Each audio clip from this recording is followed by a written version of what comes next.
Hello all. నేను మీ Rachana Srungavarapu. Welcome to federal Telangana. Telangana education department ఇచ్చిన డీటెయిల్స్ ప్రకారం తెలంగాణలో గత 5 ఏళ్లలో 113 ప్రైవేట్ స్కూల్‌లు స్టేట్ సిలబస్‌ను పక్కన పెట్టి కంప్లీట్‌గా సీబీఎస్ఈలోకి మోడ్‌లోకి మారిపోయాయి. అయితే మన ఎన్‌సీఈఆర్‌టీ సిలబస్ గాని, ఇవి గాని దానికి ప్రిపేర్ అయ్యే వాళ్ళందరూ మాక్సిమం ఎన్‌సీఈఆర్‌టీ సిలబస్ అంతా కూడా స్టేట్ సిలబస్ బేస్డ్ గానే ఉంటుంది. కాకపోతే ఎందుకు ఈ మార్పు? పర్టిక్యులర్‌గా గవర్నమెంట్ స్కూల్స్ అన్నీ కూడా స్టేట్ సిలబస్ మీదే రన్ అవుతూ ఉంటే, కంప్లీట్‌గా ప్రైవేట్ సెక్టర్ అన్నది సీబీఎస్‌ఈ షిఫ్ట్‌కి మారిపోవడం అన్నది ఈ పరిణామాన్ని ఎలా చూడొచ్చు? అంటే సీబీఎస్‌ఈ అనేది స్టేట్ సిలబస్ కన్నా అప్‌డేటెడ్ సిలబస్‌ని ఇస్తూ ఉందా? ఎందుకంటే సెంటర్ వైడ్‌గా దాన్ని ఫాలో అవుతారు కాబట్టి, పేరెంట్స్ దాని మీద ఆసక్తి చూపడం వల్లే యాజమాన్యం మార్చాల్సినటువంటి పరిస్థితి ఉందని ప్రైవేట్ స్కూల్స్ వాళ్ళు చెప్తున్నటువంటి ఎక్స్‌ప్లనేషన్ ఈ రకంగా ఉంటే, కంప్లీట్‌గా స్టేట్ బోర్డ్ అనేది అప్‌డేట్ అవ్వకపోవడం వల్ల ఎందుకు స్టేట్ బోర్డ్ మీద పేరెంట్స్‌కి నమ్మకం తగ్గిపోతూ ఉంది. సీబీఎస్‌ఈ మీద పెరుగుతూ ఉంది. అసలు ఈ పరిణామాన్ని మొత్తం తెలంగాణ విద్యా రంగంలో ఎలా చూడొచ్చు? ఈ విషయాల గురించి మనతో మాట్లాడడానికి ప్రస్తుతం ఇద్దరు గెస్ట్ ఉన్నారు. పల్లె నాగరాజు గారు ప్రోగ్రెసివ్ టీచర్స్ ఫెడరేషన్ యూనియన్ ప్రెసిడెంట్‌గా చేస్తూ ఉన్నారు. అలాగే ప్రస్తుతం గవర్నమెంట్ టీచర్‌గా పనిచేస్తూ ఉన్నారు తెలంగాణలో. అలాగే గిరిజా పైడిమర్రి గారు retired government teacher. 35 years of experience. అయితే కాసేపట్లో మనతో శ్రీనివాసరావు గారు పేరెంట్స్ అసోసియేషన్ నుంచి కూడా జాయిన్ అవుతారు. ఈలోపు మనము డిస్కషన్ స్టార్ట్ చేద్దాం. ఫస్ట్ నాగరాజు గారు మీతో మొదలు పెడదాం. మీరు చెప్పండి. అసలు స్టేట్ సిలబస్ నుంచి ఈ సీబీఎస్ఈకి మారడం అన్నది ఈ మధ్య కాలంలోనే మనం గణనీయంగా చూస్తున్నాము. ఫస్ట్ ఏదైనా సరే స్కూల్ రికగ్నైజ్ అయినప్పుడు స్టేట్ బోర్డ్ తరపునే తీసుకుంటారు. స్టేట్ సిలబస్ రన్ అవుతాయి. మధ్యలో ఈ మార్పులు జరుగుతాయి. ఈ పరిణామాన్ని ఎలా చూడొచ్చు మనం? Okay madam. నాతో పాటు పార్టిసిపేట్ అయిన గిరిజా మేడం కూడా నమస్కారం. వాస్తవానికి ఏంటంటే 2021, 22లో 354 ఉన్న సిబిఎస్ స్కూళ్ళు 2025-26 వచ్చేసరికి 467కు పెరిగినాయి.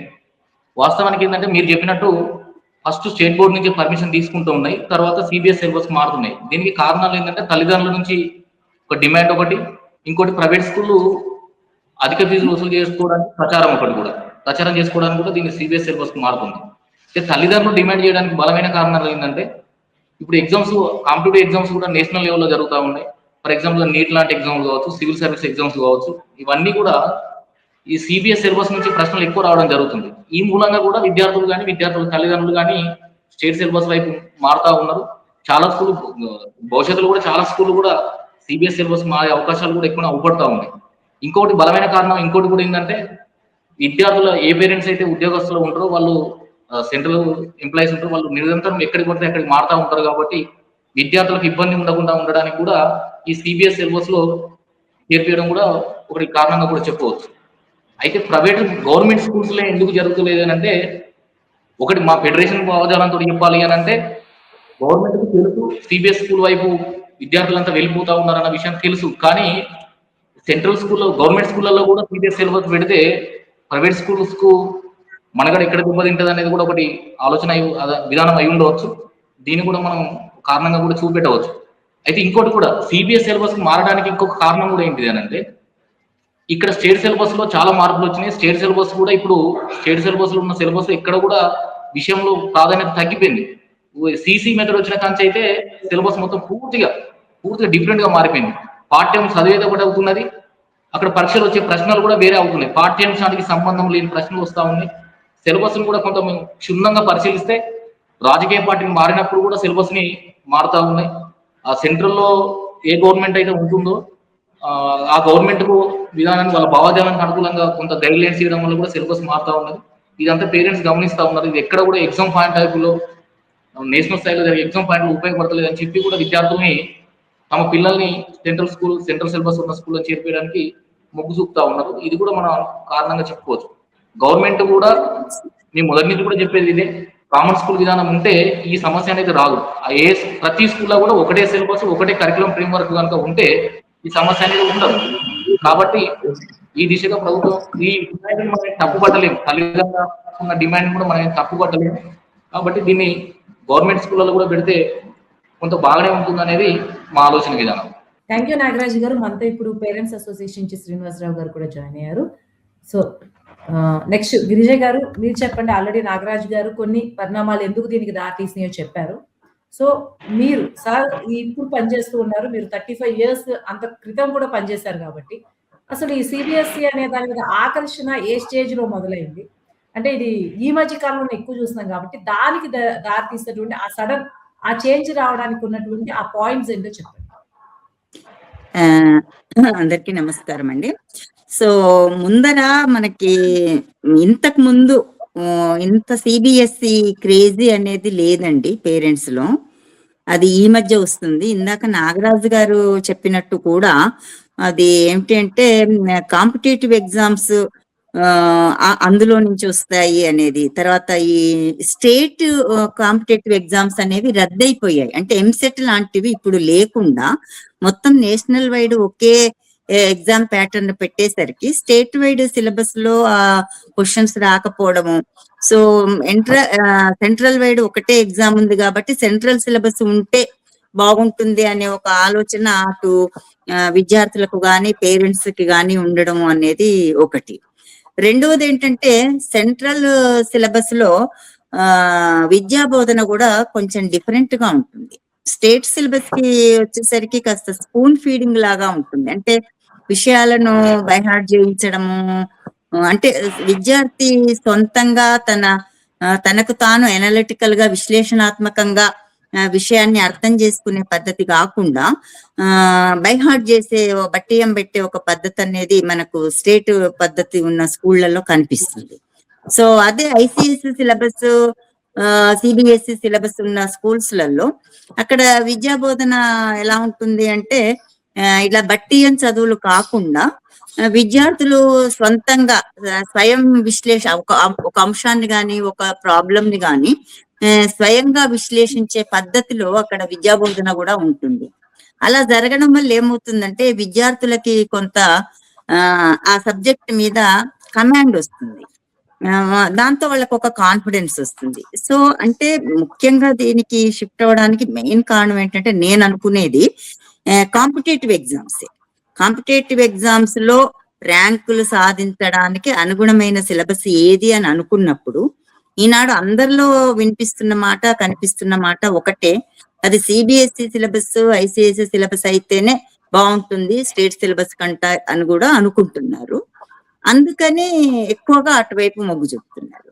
అయితే మన గవర్నమెంట్ స్కూల్స్ లలో కూడా అది పెట్టొచ్చు కదా అని అనుకున్నప్పుడు గవర్నమెంట్ స్కూల్స్ లో పెట్టడానికి ప్రాక్టికల్ గా కొన్ని ప్రాబ్లమ్స్ వస్తాయి. ముందర ఏమిటంటే మనకి గవర్నమెంట్ స్కూల్స్ లో సరైన వనరులు లేకపోవడము, వసతులు లేకపోవడము, తర్వాత పిల్లల బ్యాక్గ్రౌండ్, తర్వాత అంటే మౌలిక వసతులే లేని చోట నాణ్యమైన విద్యా విధాన బోధన జరగడం అనేది కొంచెం కష్టంతో కూడుకున్న పని.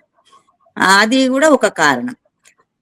రెండోది మనకి గవర్నమెంట్ స్కూల్స్ లో అంటే ఒక తరగతికి అంటే మెయిన్ విద్యా విధానంలో మనకు పునాది ముఖ్యం అనుకుంటే గనక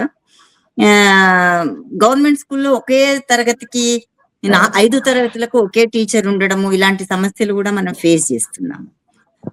తర్వాత పేరెంట్స్ యాంగిల్లో కనుక మనం ఆలోచించినట్లయితే పేరెంట్స్ ఎప్పుడూ కూడా తమ పిల్లలు సక్సెస్ ని కోరుకుంటారు కాబట్టి ఏ పద్ధతిలో అయితే వాళ్ళు ఆ జాతీయ పోటీ పరీక్షలలో నెగ్గుకు రాగలుగుతారు, వాటిల్లో విజయాన్ని సాధించగలుగుతారు అనే ఆలోచనతోనే ఉంటారు కాబట్టి అందుకు ఉపయోగంగా ఉంటాయి అని నమ్ముతున్నటువంటి ఈ సిబిఎస్ఈ ప్యాటర్న్ స్కూల్స్ లో చేర్పించడం అనేది మనం చూస్తున్నాం అన్నమాట. థ్యాంక్ యూ గిరిజి గారు. ఇప్పుడు శ్రీనివాసరావు గారు మీరు చెప్పండి, ఒక పేరెంట్ గా మీరు ఏ సిలబస్ వైపు మొగ్గు చూపుతారు? అసలు ఈ సిబిఎస్ఈ కన్వర్షన్ ఒక పేరెంట్ యాంగిల్ లో ఫీజులు కట్టే క్రమంలో కావచ్చు, ప్రైవేట్ స్కూల్స్ విధానాలన్నీ కూడా మీరు గమనిస్తూ ఉంటారు కాబట్టి మీరు ఈ సిలబస్ లోకి ప్రైవేట్ స్కూల్స్ మాటను ఎలా చూస్తారు? అందరికీ నమస్కారం అండి. కొద్దిగా లేట్ అయింది.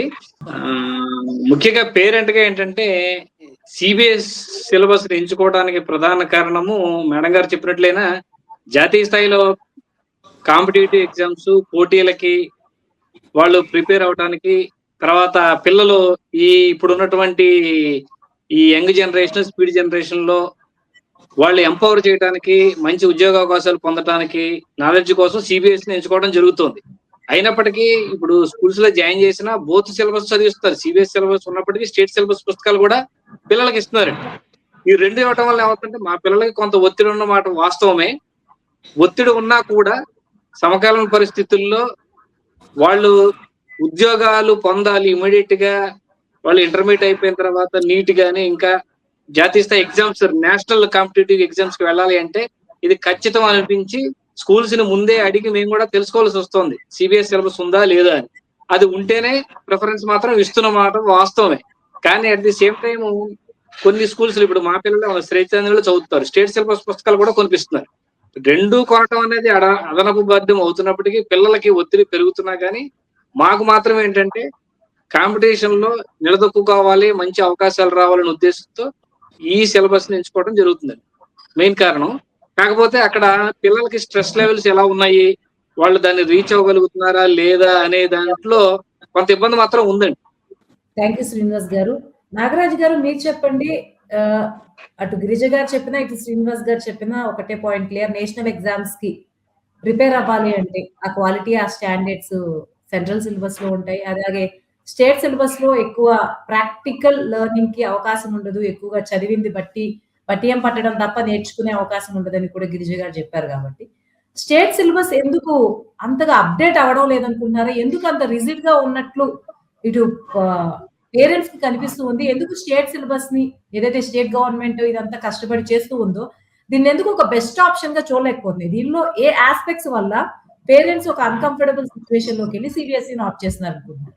స్టేట్ సిలబస్ ని, సెంట్రల్ సిలబస్ ని స్కూల్లో పెట్టడానికి ప్రభుత్వం అనుకుంటే, చిత్తశుద్ధి ఉంటే పెట్టడానికి పెద్ద ఇబ్బంది ఏం కాదు. మనం ఆల్రెడీ నవోదయ స్కూల్లో సెంట్రల్ సిలబస్ నడుస్తూ ఉన్నది. ప్రభుత్వము విద్యార్థులు ఏం కోరుకుంటున్నారు, తల్లిదండ్రులు ఏం కోరుకుంటున్నారు అని ఆలోచన చేయకుండా ఒక డిఫరెంట్ ఆలోచనలు ఎవరికి ఆలోచన లేకుండా, ఎవరితో చర్చ లేకుండా ఇంటర్మీడియట్ 10th క్లాస్ బోర్డుని విలీనం చేస్తాము, స్కూల్స్ పెడతాము, ఇలాంటి వైపే చూస్తూ ఉన్న తప్పే ఎక్కడ కూడా విద్యార్థులు ఎలాంటి సిలబస్ కోరుకుంటున్నారు, తల్లిదండ్రులు ఏం కోరుకుంటున్నారు, ఎట్లా ప్రవేశపెడతాం అనే ఆలోచన ప్రభుత్వాలకు లేవు. అందుకే ప్రభుత్వాలకు చిత్తశుద్ధి లేదు కాబట్టి సిలబస్ మీద ఎప్పుడు కూడా వాళ్ళు దృష్టి పెడతలేవు. ప్రభుత్వ పాఠశాలని కూడా వాళ్ళు ఒక పథకాల లాగా చూసుకొని మనం ఏం ప్రవేశపెడతాం, రాజకీయ నేపథ్యం, రాజకీయ కోణంలో చూసుకొని పథకాలు లేక అమ్మ ఒడి అనో లేకుండానేమో మన ఊరు మనబడి అనో ఇలాంటి పథకాలు పెట్టుకుంటూ పోతా ఉన్నారు తప్ప ఎప్పుడు కూడా సిలబస్ మీద ప్రభుత్వాలు దృష్టి పెట్టడం లేదు. ఫర్ ఎగ్జాంపుల్ ఉదాహరణగా చెప్పదలుచుకుంటే మనకు ఇప్పుడు ఉన్న ప్రజెంట్ కాంగ్రెస్ గవర్నమెంట్ రాకముందు 10th క్లాస్లో 10వ తరగతి తెలుగులో లక్ష్య సిద్ధి అని ఒక పాఠం ఉండేది. అది 2014 జూన్ 2వ తారీఖున వచ్చిన ఆర్టికల్, ఒక పేపర్లో వచ్చిన ఆర్టికల్ అది. ఈవెన్ రేవంత్ రెడ్డి కాంగ్రెస్ సర్కార్ వచ్చిన వెంటనే ఆ పాఠం తీసేయడం జరిగింది. అది ఎందుకు దీని కోణంలో చూస్తే ఏంటంటే రాజకీయ సిలబస్ కూడా రాజకీయ కోణంలో చూడడం జరుగుతూ ఉన్నాయి. కాబట్టి మనం ప్రభుత్వ స్కూళ్ళ గురించి ఆలోచన చేస్తాయంటే మనం దాన్ని మనం ఆశ్చర్యపోవాల్సింది. అయితే ఇక్కడ ఇంకొక విషయం గమనించిందంటే సెంట్రల్ సిలబస్ చదవడం వల్ల విద్యార్థులు నష్టపోతున్నారు అన్నదాన్ని కూడా ఒకటి ఉంటుంది. లాంగ్వేజెస్ అక్కడ ఏం పట్టించుకోరు. తెలుగు లాంగ్వేజ్ ని ఒక తెలుగు ఒకటి అందులో పెడతా ఉంటారు. అది కూడా తెలుగుని స్కోరింగ్ సబ్జెక్ట్ గా చూస్తూ ఉన్నారు. ఎక్కువ హిందీ, ఇంగ్లీష్ మాత్రమే అక్కడ ప్రమోట్ చేస్తూ ఉన్నారు. నార్త్ ఇండియా నుంచి ఎక్కువ మనకి సెంట్రల్ సిలబస్ ని ప్రమోట్ చేయడం జరుగుతూ ఉన్నది. కాబట్టి ఏదేమైనా కూడా మరి సెంట్రల్ సిలబస్ స్కూల్స్ అయిన విద్యార్థులకు ఏమైనా నష్టాలు లేవా అంటే అవి కూడా ఉన్నాయి. స్టేట్ లెవెల్లో స్టేట్ కాంపిటీషన్ ఎగ్జామ్ జరిగేటప్పుడు మాత్రం వాళ్ళు కూడా స్టేట్ సిలబస్ నుంచి ప్రశ్నలు ఇవ్వడం జరుగుతుంది. అట్లా సెంట్రల్ సిలబస్ చదివిన విద్యార్థులు కూడా నష్టపోయే అవకాశం ఉంటుంది. కాబట్టి ప్రభుత్వాలు, అది రాష్ట్రాలైనా, అది ప్రైవేట్ స్కూల్స్ అయినా, కార్పొరేట్ స్కూల్స్ అయినా, అది ఎలాంటి స్కూల్స్ అయినా కూడా, అది సెంట్రల్ ఉన్న గవర్నమెంట్ అయినా, రాష్ట్ర స్థాయిలో ఉన్న గవర్నమెంట్ అయినా కూడా ఒకే విధమైన సిలబస్ ఉండే విధంగా చూడాల్సిన అవసరం ఉన్నది. కానీ పాలకులు ఎప్పుడు కూడా విద్యని పట్టించుకున్న ఆలోచన విధానం లేదు. కాబట్టి గవర్నమెంట్ తెలుసుకుంటే ప్రైవేట్ స్కూళ్ళలో ఎస్టాబ్లిష్ అయిన నాగరాజు గారు, స్టేట్ సిలబస్ లో మార్పులు జరుగుతున్నాయా లేదా? సిబిఎస్ఈ అయితే అప్డేట్ అవుతుంది. ఈవెన్ ఆర్టిఫిషియల్ ఇంటెలిజెన్స్ మీద కూడా లెసన్స్ వస్తూ ఉన్నాయి. మరి స్టేట్ సిలబస్ లో ఏ స్థాయిలో ఈ మార్పులు జరుగుతూ ఉన్నాయి కాలంతో దగ్గర? స్టేట్ సిలబస్ లో ఇలాంటి స్టేట్ సిలబస్ లో పాఠాలే మారుతున్నాయి తప్పితే సిలబస్ అప్డేట్ అవ్వడం అంటే ఏం లేదు. ఇప్పుడు ప్రజెంట్ కనుక మనందరం కనుక టెక్స్ట్ బుక్స్ గమనిస్తే అందులో ఏమీ ఉండట్లేదు. టీచర్ క్లాస్ రూమ్కి వెళ్ళిన తర్వాత పూర్తి స్థాయిలో చెప్పడానికి కంటెంట్ ఉండలేదు. ఆ కంటెంట్ మించి మనం కంటెంట్ చెప్పితే విద్యార్థి ఏమో అరే పాఠం లేని విషయాన్ని చెప్తున్నారని ఆలోచన వస్తూ ఉన్నది. అది ఇప్పుడు ఫర్ ఎగ్జాంపుల్ సోషల్ సబ్జెక్టు తీసుకుంటే మాత్రం అది ఏమీ లేదు. ఆ సోషల్ సబ్జెక్ట్ లో ఒక్క విషయం కూడా లేదు. అది ఫర్ ఎగ్జాంపుల్ గా ఒక ప్రశ్న సిసి మెథడ్లో 2వ తరగతి ఇంగ్లీష్ లో ఎగ్జామ్ లో ఒక ప్రశ్న అడుగుతారు. ఏమని అడుగుతారు అంటే ఇంగ్లీష్ లో 2వ తరగతి విద్యార్థికి వర్షం పడతానని అనుభూతి రాయమని అడుగుతుంది ఒక క్వశ్చన్. వాడు ఏం రాస్తాడు అది అంటే ఇట్లా సిలబస్ లో ఎక్కడ కూడా అప్డేట్ కావట్లేదు. సెంట్రల్ సిలబస్ లో అయితే ఇప్పుడు ఏఐ ఆధారిత సిలబస్ కూడా వచ్చింది, ఆ డీకోడింగ్ కోడింగ్ సిలబస్ కూడా వస్తున్నాయి కాబట్టి విద్యార్థులు అటువైపు మొగ్గు చూపుతా ఉన్నారు. ఒకటే సిలబస్, స్టేట్ సిలబస్ ఎక్కడ కూడా అప్డేట్ కావట్లేదు. సిలబస్ అదే విధంగా ఇక్కడ మీరు అడిగింది మంచి ప్రశ్న. సిలబస్ ఎక్కడ కూడా అప్డేట్ కావట్లేదు, కానీ టీచర్లను మాత్రం అప్డేట్ కావాలని చెప్తూ వివిధ రకాలమైన ట్రైనింగ్స్ ఇస్తా ఉన్నారు. సిలబస్ అదే ఉంటుంది, టీచర్లను అప్డేట్ కావాలని చెప్తున్నారు. కాబట్టి ఇది ఎక్కడ కూడా పొందన కుదరట్లేదు. ప్రభుత్వ స్కూళ్ళల్లో కూడా సిబిఎస్ సిలబస్ పెడితే చెప్పడానికి ఉపాధ్యాయులు చాలా సిద్ధంగా ఉన్నారు. కాబట్టి ప్రభుత్వానికి చిత్తశుద్ధి ఉండాలి. ప్రభుత్వాలకు విద్యార్థుల వైపు ఆలోచన చేయాలి తప్పితే వాళ్ళకు గవర్నమెంట్కో లేకుంటే దేనికో లాభాలు వచ్చి కార్పొరేట్ శక్తులకు లాభాలు వచ్చే విధంగా ఇంటర్మీడియట్ బోర్డును, నూతన జాతీయ విద్యా విధానాన్ని అందరూ వ్యతిరేకిస్తున్నా కూడా గవర్నమెంట్ దాని మీద ఎలాంటి వైఖరి చెప్పకుండా దానికి అనుకూలంగానే వ్యతిరేకిస్తున్నామని ఒకవైపు చెప్పుకుంటూ మళ్ళీ అనుకూలంగానే దాంట్లో ఉన్న అనుకూలంగా ఉన్న అంశాలతో ఇక్కడ నిర్ణయాలు తీసుకోవడానికి గమనిస్తూనే ఉన్నాం. కాబట్టి ప్రభుత్వాలు కూడా ఇటువైపు ఆలోచన చేస్తే బాగుంటుందని మా ఆలోచన. థ్యాంక్ యూ నాగరాజ్ గారు. నెక్స్ట్ గిరిజ గారు మీరు చెప్పండి. ఇప్పుడు ఉన్నటువంటి పరిస్థితుల్లో ప్రైవేట్ స్కూల్స్ ఇంత భారీ స్థాయిలో సిబిఎస్ఈకి మారుతున్నాయి కాబట్టి ఇది స్టూడెంట్స్ కి మంచి చేస్తుంది అనుకుంటున్నారా, లేకపోతే స్టేట్ సిలబస్ ని కూడా కొంచెం ప్రాక్టికల్ అప్రోచ్ వచ్చేలాగా మార్చాలనుకుంటున్నారా? ఏది లాంగ్ టర్మ్ లో విద్యార్థులకి మేలు చేస్తుంది అనుకుంటున్నారు? అది ఖచ్చితంగా స్టేట్ సిలబస్ ని మార్చాలండి. ఎస్సీఆర్టీలో జరుగుతున్నది ఏంటంటే పరిశోధన ముఖ్యంగా ఎక్కువగా జరగడం లేదు. ఎప్పుడైతే పరిశోధన ఎక్కువగా జరుగుతుందో అప్పుడు విద్యా విధానంలో కానీ సిలబస్ లో కానీ కొత్త అప్డేట్స్ రావడానికి అవకాశం ఉంటుంది. అలాంటి పరిశోధన మన ఎస్సీఆర్టీలో జరగటం లేదని నాకు అనిపిస్తుంది. ఎందుకంటే అక్కడ నాకు పనిచేస్తున్న నా మిత్రులు కూడా అప్పుడప్పుడు డిస్కస్ చేస్తూ ఉన్నాము. లేకపోతే ఇందాక నాగరాజు గారు చెప్పినట్టు సెంట్రల్ లో అయినా స్టేట్ లో అయినా ప్రభుత్వాలకు అనుగుణమైన పాఠాలను ఉంచడము, వాళ్ళకి ఇష్టం లేని పాఠాలను తీసేయడము అనేది మనం రెండు చోట్ల గమనిస్తూనే ఉన్నాము. అంటే పిల్లల మీద వాళ్లకు కావలసిన భావజాలం ముద్రలు వేయడంలో భాగంగా వాళ్ళు స్కూల్ అంటే పాఠ్య పుస్తకాల్లోని పాఠాలను కొన్ని తొలగించడము, వాళ్లకు వీలుగా ఉండే కొన్ని పాఠాలను చేర్చడానికి కూడా కారణము చిన్న పిల్లల్లోనే చిన్నగా ఉన్నప్పుడే పిల్లల్లో వాళ్ళ భావజాల ముద్ర వేయాలి అనేది స్పష్టంగా కనిపిస్తుంది. సో అదొకటి కాకుండా ఇంకా పిల్లలకి ఎంతవరకు ఉపయోగపడుతుంది అని అనుకున్నప్పుడు పిల్లలు ఏది చదివినా కూడా సెల్ఫ్ సెంట్రల్ గా అంటే చదవడం కాకుండా నేర్చుకోవడం అనే పద్ధతి ఎప్పుడైతే వస్తుందో అప్పుడు మాత్రమే పిల్లలకు ఉపయోగపడుతుంది. ఏ సిలబస్ అయినా కూడా ఆ నేర్చుకోవడము అనే దిశగా మన బోధన అప్డేట్ కావాలి. తర్వాత గవర్నమెంట్ స్కూళ్లలో ఎందుకు పెట్టట్లేదు, పెడితే చేయలేరా అంటే తప్పకుండా చేస్తారు. కానీ మనకు గవర్నమెంట్ స్కూల్ టీచర్స్ మీద ఉన్న పని ఒత్తిడి అంటే మొన్నటిదాకా ఎలక్షన్ డ్యూటీలలో పోయారు అందరూ, ఆ తర్వాత ఇంకేదో అంటారు. ఇలాంటివన్నీ మనకు ప్రైవేట్ టీచర్స్ లో కనిపించవు. కాబట్టి వాళ్ళు కేవలం విద్యా బోధనకే పరిమితమై ఉంటారు.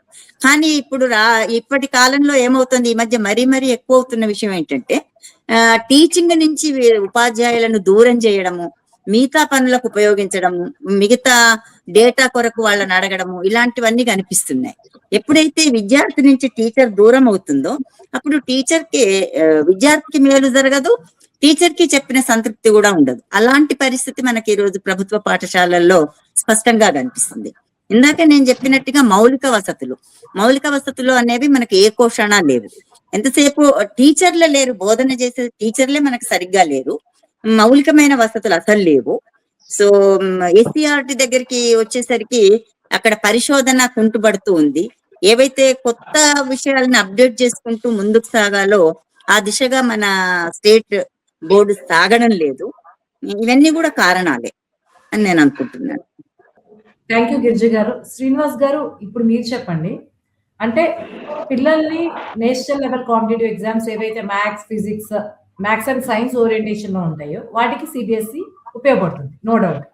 కానీ కాంపిటేటివ్ ఎగ్జామ్స్ ఇంకొకటి సివిల్ సర్వెంట్స్ కావచ్చు, మిగిలిన ఎక్కడైతే హిస్టరీ, పబ్లిక్ అడ్మినిస్ట్రేషన్ ఇట్లాంటి సబ్జెక్ట్స్ అన్ని ఉంటాయో ఇప్పటికి కూడా దానికి ప్రిపేర్ అయ్యే ఆస్పిరెంట్స్ అందరూ ఎన్సీఆర్టీ బుక్స్ చదువుతారు. అంటే మన స్టేట్ సిలబస్ ఏదైతే చేస్తుందో అదే చదువుతూ ఉంటారు. అక్కడ సోషల్ విడికి ప్రయారిటీ ఉంది.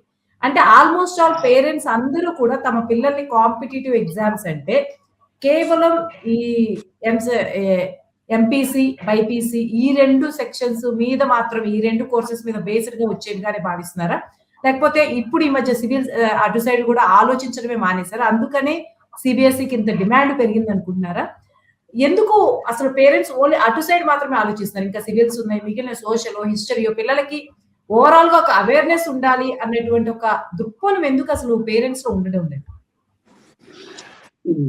దానికి ప్రధాన కారణం ఏంటంటే అండి, ఎన్సీఆర్టీ సిలబస్, స్టేట్ సిలబస్ చదవటానికైనా మనం ప్రభుత్వాలు ఏదన్నా భావజాలను చొప్పించాలంటే సైన్స్ లోను, మ్యాథ్స్ లోను, వాటిలోను చొప్పించలేడు.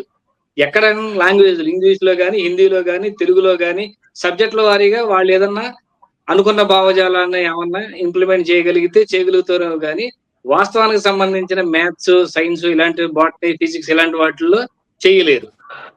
మీరు పిల్లలకు కావాల్సింది ఏంటంటే బోధనలో చాలా లోపాలు ఉన్నాయి. అది ప్రైవేట్ స్కూళ్ళలో అయితే మనం ఆతృత అంటే పక్కవాడు ఏది చేస్తే నా పిల్లవాడు సిబిఎస్ చదువుతున్నాడు, నేను కూడా బాగా చదివించుకోవాలనే ఆతృత 80% పేరెంట్స్ లో ఉంది. 20% పేరెంట్స్ లోనేమో ఏ కాంపిటేటివ్ అయినా, ఏపీ సివిల్స్ అయినా, లేకపోతే ఏపీపీఎస్సీ అయినా, గ్రూప్ 4 అయినా, లేకపోతే ఇంకా ఇంజనీరింగ్ సైడ్ వెళ్ళాలంటే నీట్ అయినా, మెడిసిన్ అయినా చదివించాలనుకునే వాళ్ళ పర్సెంటేజ్ కొంత ఉంది. మెజారిటీ పీపుల్ అంటే ఎవరు ఎక్కువ ఏది ఫాలో అవుతారో పేరెంట్స్ కూడా అదే ఫాలో అవుతున్నాం. అంటే మా పిల్లలు త్వరగా ఇంజనీర్లు అయిపోవాలో, డాక్టర్లు అయిపోవాలో, వేరే కాంపిటేటివ్ ఎగ్జామ్స్. పోనీ ప్రస్తుత పరిస్థితుల్లో సివిల్ సైడ్ గానీ, గ్రూప్ 1 గానీ ఆఫీసర్లుగా రావాలంటే రాజకీయాలు భ్రష్టు పట్టినాయి. ప్రతి రాజకీయ జోక్యం, ఉద్యోగాల్లో విపరీతమైన జోక్యం పెరిగిపోవడం వల్ల ఆ ప్రభుత్వ ఉద్యోగాలు ఒక పనికిమాలిన ఉద్యోగాల కింద అందులో బానిసలుగా ఉండాలని, లేకపోతే రాజకీయ నాయకులకి ఊడిగం చేసే ఆఫీసర్లుగా ఉండాలి అనే స్థితి తల్లిదండ్రుల్లో ఉంది. అందువల్ల అట్లాంటి వాటికి వెళ్ళనివ్వకుండా ఎంతసేపు అబ్రాడ్ వెళ్ళిపోవటమో, లేదా డాక్టర్స్ అవ్వటమో, ప్రొఫెషనల్ కోర్స్ వైపు తీసుకెళ్ళడం. అసలు సీఏ చేయాలి ఇవాళ సీఏ చార్టెడ్ అకౌంట్లకి డిమాండ్ ఉంది, లాయర్లకి డిమాండ్ ఉంది, కానీ ఆ స్కిల్స్ బోధించేటువంటి బేసిక్ ఫౌండేషన్ లేదు. ఒక మ్యాథ్స్ లో కానీ, సైన్స్ లో కానీ ఏదన్నా ప్రొడక్టివిటీ తీసుకొచ్చేటువంటి బోధన మాత్రం స్కూల్స్ లేదు. కేవలము ఒక గుంపు మందలుగా ఎలా వెళ్తున్నారు 80% పీపుల్ అంతే వెళ్తున్నారండి. బాగా ఎడ్యుకేటెడ్ ఉండి, చిన్నప్పటి నుంచి బ్యాక్గ్రౌండ్స్ ఉండి, వారసత్వాలు ఉండి, ఏదన్నా గైడెన్స్ చేసుకోగలిగిన వాళ్ళు మాత్రమేమో దేన్నైనా అంగీకరించగలుగుతాం. లేదు అందరితో పాటు మనమే అనుకున్నప్పుడు పక్క వాళ్ళు చెప్పిన దానికి ప్రభావితం అవుతున్నాము, అలాంటి సిలబస్ ని ఎంచుకుంటున్నాం, అలాంటి స్కూల్స్ కి వెళ్తున్నాము. 100 మందికి అందరికీ ఉద్యోగాలు రావు, అందరూ మెరిట్ గా ఉండరు, రకరకాల స్కిల్స్ ఉంటారని అందరికీ పేరెంట్స్ కి తెలుసు. కానీ మా పిల్లల పట్ల పేరెంట్స్ పట్ల వాళ్ళ పిల్లల పట్ల వాళ్ళకి కాన్ఫిడెన్స్ లేక ఏదో ఒకటి తొయ్యాలి కాబట్టి, ఏదో ఒకటి వాళ్ళని ఎంపవర్ చేయాలి కాబట్టి, ఏదో ఒకటి చదివించాలి కాబట్టి అనే ధోరణ కూడా జరుగుతుంది. కాకపోతే గవర్నమెంట్ స్కూల్స్ లోనేమో ఒక రకమైన ఒత్తిడి లేని చదువు ఉంటుంది, క్వాలిఫైడ్ టీచర్లు ఉంటారు, కానీ అక్కడ ఎమ్యూనిటీస్ సరిగ్గా ఉండవు.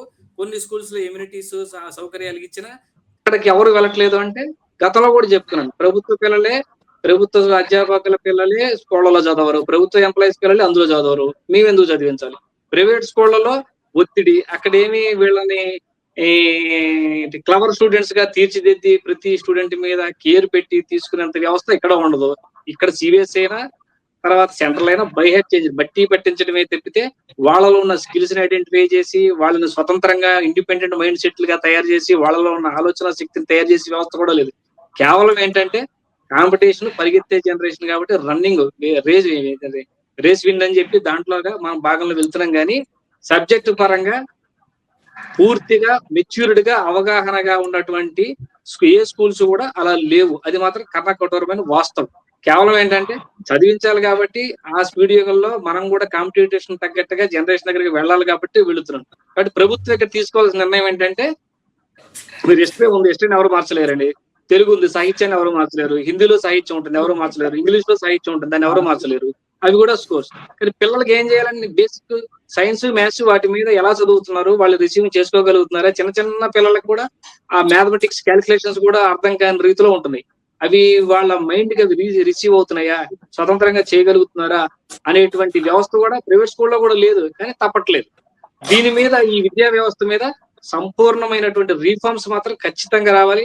పిల్లలకి ఒత్తిడి పెరుగుతుంది, తల్లిదండ్రుల జేబులకు చిల్లులు పడుతున్నాయి. అట్లాగే ప్రైవేట్ స్కూల్స్ పెంచుకోవడం వల్ల కార్పొరేట్ వ్యవస్థ, విద్యా వ్యవస్థ ఒక కొందరు వ్యక్తుల చేతుల్లోకి వెళ్ళిపోయింది. ప్రభుత్వాలు ఏమో వాటిని పెంచి పోషిస్తున్నాయి. వాళ్ళ అవసరానికి వీళ్ళు, వీళ్ళ అవసరానికి వాళ్ళు వాడుకుంటారు. మధ్యలో నలిగిపోయేది మాత్రం తల్లిదండ్రులు, విద్యార్థులు.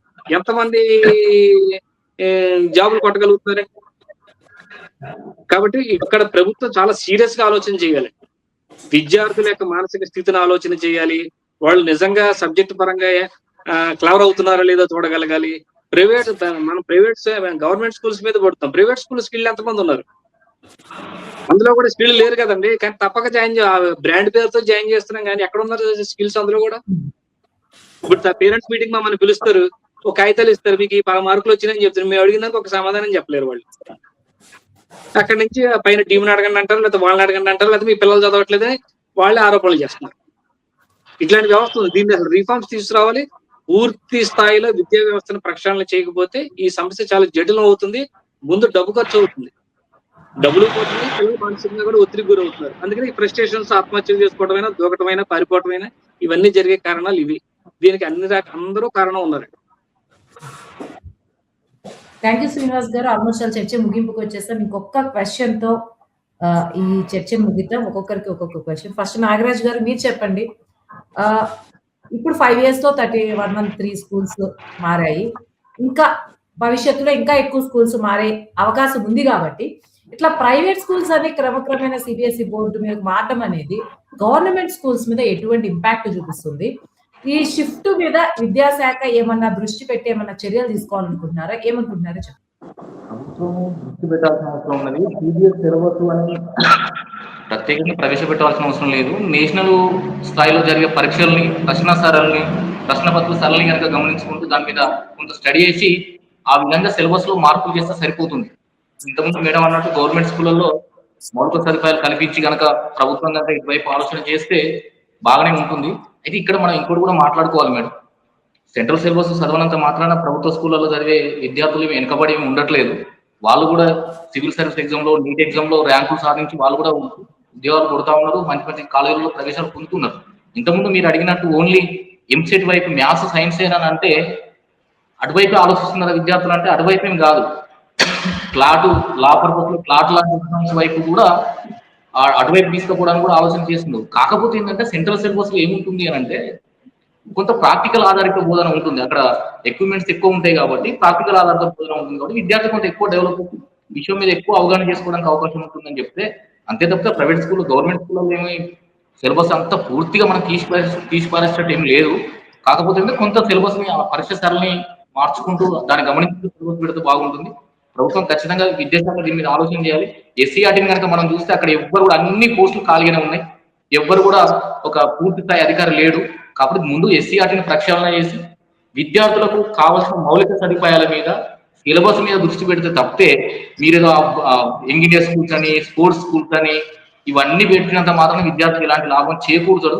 కాబట్టి సిలబస్ మీద, ప్రభుత్వ పాఠ్య మౌలిక సదుపాయాల మీద ప్రభుత్వం దృష్టి పెట్టాలని ఈ సందర్భంగా కోరుకుంటున్నాను. థ్యాంక్ యూ నాగరాజ్ గారు. గిరిజ గారు మీరు చెప్పండి. జాతీయ స్థాయి విద్యా ప్రమాణాలను అందుకోవడానికి ఈ బోర్డు మార్పే పరిష్కారమని, మార్గమని అనుకుంటున్నారు? ఖచ్చితంగా అండి. ఇందాక నాగరాజు గారు చెప్పినట్టు ఎస్సీఆర్టీలో ఒక్క పర్మనెంట్ ఉద్యోగం లేదు, అన్ని డిప్యుటేషన్ లో ఉన్నవే. కొంతమంది ఉత్సాహవంతులైన వాళ్ళు రీసెర్చ్ వైపుగా వెళ్ళి చేస్తామంటే కూడా అనుమతులు దొరకని పరిస్థితులు కూడా అక్కడ ఉన్నాయి. కాబట్టి మనం ఫస్ట్ ఎస్సీఆర్టీని ప్రక్షాళన చేయడం చాలా చాలా అవసరము. అప్పుడు మాత్రమే మన స్టేట్ బోర్డు ఆరోగ్యంగా ఉంటుంది. రెండోది, మనకి ఇందాక చెప్పినట్టుగానే గవర్నమెంట్ స్కూళ్లలో చదివే పిల్లలే ఎక్కువగా సివిల్స్ వైపు గాని, గ్రూప్స్ వైపు గాని వెళ్తున్నారు. అంటే ఇక్కడ అన్ని విషయాలు బోధించడం వల్ల ఒక్క మ్యాథ్స్ కి, సైన్స్ కి మాత్రమే పరిమితం కాకుండా అన్ని విషయాలను, ముఖ్యంగా లాంగ్వేజెస్, అన్ని లాంగ్వేజెస్, ఆర్ట్స్, హిస్టరీ, సోషల్ అన్ని చెప్పడం వల్ల వాళ్ళు మాత్రమే సివిల్స్ వైపు వెళ్ళగలుగుతున్నారు. ప్రైవేట్ స్కూళ్లలో చదువుకున్న వాళ్ళకి ఆ జ్ఞానం లేకుండా పోతుంది. తర్వాత అందరూ కూడా ఇప్పుడు ప్రైవేట్ స్కూళ్లలో చదివినా, గవర్నమెంట్ స్కూళ్లలో చదివినా కూడా అందరూ టాప్ లోకి వెళ్ళడం అనేది ఎక్కడ అది ప్రాక్టికల్ గా సాధ్యమయ్యే విషయం కాదు. ఎప్పుడైతే విద్యార్థి సెల్ఫ్ సెంటర్డ్ గా చదువుతాడో అతనికి అలా చదువుకోవడానికి ఉండే పరిస్థితులు గాని, అవకాశాలు గాని, బోధన గాని దొరుకుతుందో అలాంటి వాళ్ళు మాత్రమే మనకు సివిల్స్ గాని, లేకపోతే మిగతా డాక్టర్స్ అలాంటివి గాని అచీవ్ చేయడానికి మనకు అవకాశం ఉంది. కాబట్టి మేము ముందు నుంచి చెప్తున్నది ఒకటే, డిటిఎఫ్ కామన్ స్కూల్ విధానమే కావాలని చెప్తున్నాము. ఈ ప్రైవేటు, ఈ జెడ్పీ ఇన్ని రకాలవి కాకుండా, ఇందాక కూడా మన శ్రీనివాసరావు గారు చెప్పారు గవర్నమెంట్ అధ్యాపకుల పిల్లలే స్కూళ్లలో చదవట్లేదు అంటే, మేము ముందు నుంచి చెప్తున్నది ఏంటంటే అసలు ఇన్ని రకాల పాఠశాల విద్యా వ్యవస్థని మనకొద్దు. కామన్ స్కూల్ సిస్టాన్ని పెట్టినప్పుడు ఒక మినిస్టర్ కొడుకు, ఒక ఎమ్మెల్యే కొడుకు ఎప్పుడైతే ఒక గవర్నమెంట్ స్కూల్లో చేరతాడో అప్పుడు ఆటోమేటిక్ గా ఉద్యోగుల పిల్లలు కూడా చేరతారు, ప్రజల పిల్లలు కూడా చేరతారు. సో కామన్ స్కూల్ సిస్టమ్ అనేది ఇప్పట్లో రాకపోయినా కూడా అది వచ్చినప్పుడు మాత్రమే పిల్లల భవిష్యత్తు బాగా ఉంటుందని నేను ఖచ్చితంగా చెప్తాను. థ్యాంక్ యూ గిరిజ గారు. శ్రీనివాస్ గారు మీరేమనుకుంటున్నారు? ఫైనల్ గా మీరు కన్క్లూడ్ చేయండి. ఒకటండి, సెంట్రల్ సిలబస్ అయినా స్టేట్ సిలబస్ అయినా విద్యార్థులు స్వతంత్రంగా చదువుకొని, ఇందాక సార్ చెప్పారు కొన్ని బోధనా పద్ధతులు, తర్వాత ఎక్విప్మెంట్ అవన్నీ ఎక్కువ ఉంటాయి. కానీ ఎంతమందికి అవి రీచ్ అవుతున్నాయి? ఒక క్లాసులో 60 మంది ఉంటే 60 మందికి రాలేకపోతున్నారు కదా. బేసికల్ గా ఎవరికైతే ఇంట్రెస్ట్ ఉంటుందో, ఎవరైతే బాగా దాన్ని ఆకలింప చేసుకోగలుగుతారో వాళ్ళు ఫ్లరిష్ అవుతున్నారు. కానీ మిగతా పిల్లలు కూడా ఫ్లరిష్ అవ్వాలి, తర్వాత ఈ ఖర్చును తగ్గించాలి, అందరినీ స్ట్రీమ్ లైన్ చేయాలి అంటే ఒత్తిడి లేనటువంటి విద్యా విధానం రావాలి, ప్రాక్టికాలిటీ ఉండాలి, ప్రాక్టికల్స్ లో ఉండాలి, ఒత్తిడి లేని విద్యా విధానం రావాలి, స్ట్రెస్ ఫ్రీ ఉండాలి. ఇట్లాంటి మార్పు ప్రైవేట్ స్కూళ్ళ నుంచి కూడా తీసుకురావాలి. ఇప్పుడు ఏమవుతుందంటే గవర్నమెంట్ స్కూల్ ఒకవైపు, ప్రైవేట్ స్కూల్స్ ఒకవైపు అయిపోయింది. ప్రైవేట్ స్కూల్స్ లోనేమో గుంపులుగా జాయిన్ అయిపోతున్నారు. ఎవరికో 4-5 ర్యాంక్స్ వస్తే దానికి ఇన్ఫ్లుయెన్స్ అయ్యి మొత్తం జనాలందరూ క్యూ కడుతున్నారు. పేరెంట్స్ ఆలోచన విధానంలో మార్పు రావాలి అంటే మేడం గారు చెప్పినట్టు ఒక కామన్ ఎడ్యుకేషన్ సిస్టమ్ అనేది అందరికీ ఒకే సిస్టమ్ ఉండగలిగితే, అది ప్రైవేట్ స్కూల్ అయినా గవర్నమెంట్ స్కూల్ అయినా ఒకే విద్యా విధానము, ఒకే బోధన ఉండగలిగితే మాత్రం మార్పు రావచ్చు. కానీ ఆ దిశగా అడుగులు వేయాలని నా రిక్వెస్ట్. నేను కూడా కోరుకునేది అదే. అలా ఉంటేనే ఈ స్ట్రెస్ లెవెల్స్ తగ్గుతాయి, పిల్లలు కూడా ఫ్లరిష్ అవుతారండి. దీనివల్ల ఏమవుతుందంటే పిల్లలకి ఎక్కువగా ఒత్తిడి పడుతుంది, వాళ్ళు ఏది చదవాలో అర్థం కావట్లేదు, తర్వాత వాళ్ళు మెంటల్లీ కూడా వీక్ అవుతున్నారు. కొన్ని సందర్భాల్లో ర్యాంక్స్ రాకపోయినప్పుడు మేము సరిగ్గా చదువుకోలేకపోతున్నాం, లేకపోతే వీక్ గా ఫీల్ అవుతున్నారు. ఇవన్నీ పోవాలి అంటే కామన్ ఎడ్యుకేషన్ సిస్టమ్ కంపల్సరీ ఉండాలని నా అభిప్రాయం. థ్యాంక్ యూ శ్రీనివాస్ గారు, నాగరాజ్ గారు, గిరిజ గారు ఇంత డీటెయిల్ గా ఈ డిస్కషన్ లో పార్టిసిపేట్ చేసినందుకు. ఇంతటితో ఈ చర్చ ముగిద్దాం.